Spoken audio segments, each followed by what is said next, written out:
deep thought. हम हमेशा कहते हैं पेड़ बचाओ धरती बचाओ, पर आज से 290 साल पहले एक महान महिला ने सिर्फ ये कहा नहीं था, बल्कि पेड़ों के लिए अपना जीवन भी कुर्बान कर दिया था। Yes, we are talking about Amrita Devi Bishnoi of Rajasthan. In 1730, when soldiers came to cut the sacred khesri trees, she stood in front of them and said, "Sar saante ruk rahe to bhi sasto jaan." So get ready to witness a story where trees were not wood. कुछ लोग मेरे गांव में पेड़ काटने आए हैं। कुछ लोग मेरे गांव में अभी तो बहुत है कहकर बैठे हैं उसी की छांव में।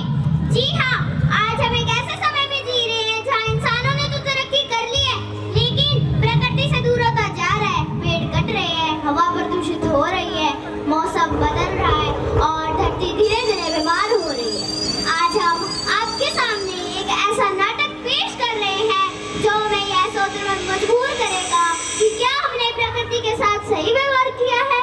जब जब इंसानों ने स्वार्थ में आकर प्रकृति को नुकसान पहुंचाया, तब तब किसी न किसी ने उसके विरुद्ध आवाज उठाई।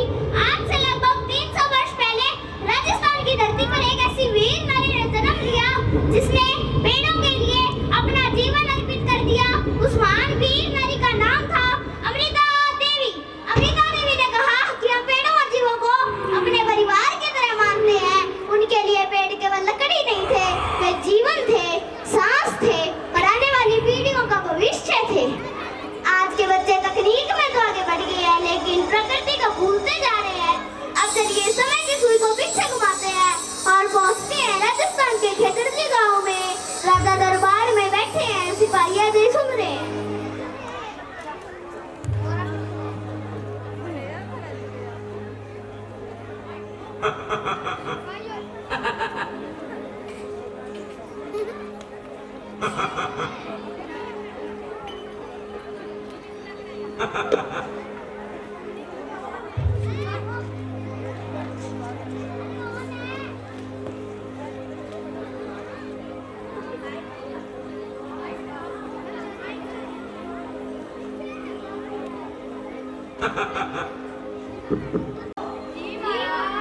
मैंने सुना है कि खेजड़ी गांव बहुत हरा भरा है।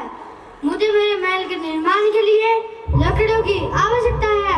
मेरा आदेश है कि जाओ और वहां से पेड़ काट कर लकड़ियां लेकर आओ।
महाराज, हम खेजड़ी गांव से लौट आए हैं।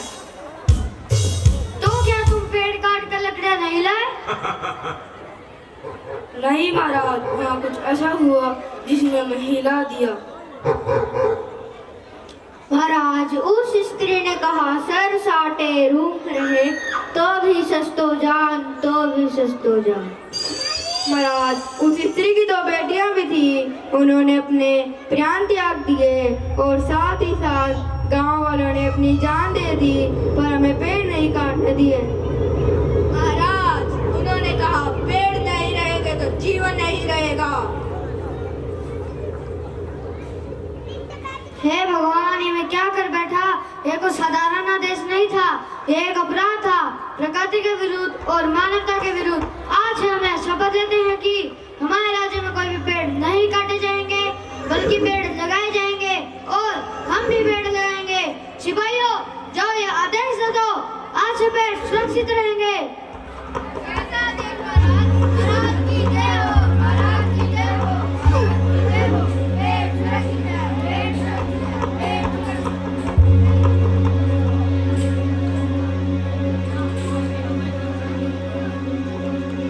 अमृता देवी का वरदान इतिहास की किताबों में सीमित नहीं है। यह हमें आज भी सिखाता है कि अगर हम प्रकृति को बचाएंगे तो प्रकृति हमें बचाएगी। अमृता देवी का त्याग सिर्फ एक घटना नहीं था, यह एक संदेश था।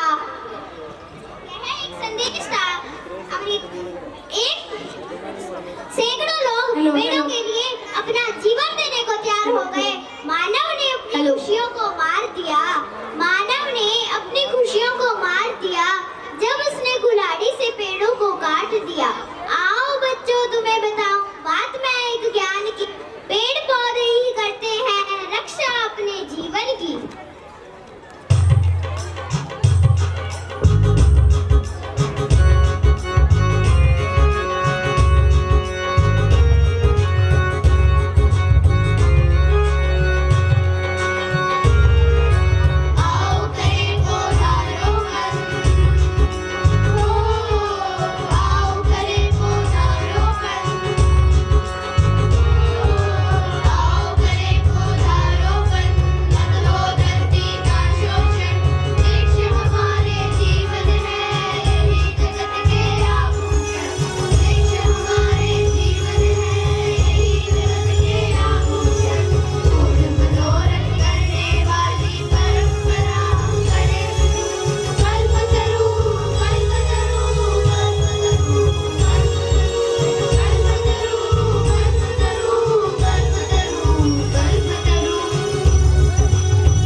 जय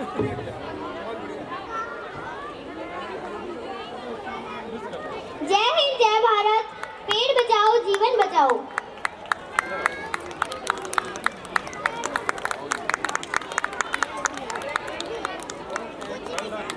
Wow, what a heartfelt and appreciable performance.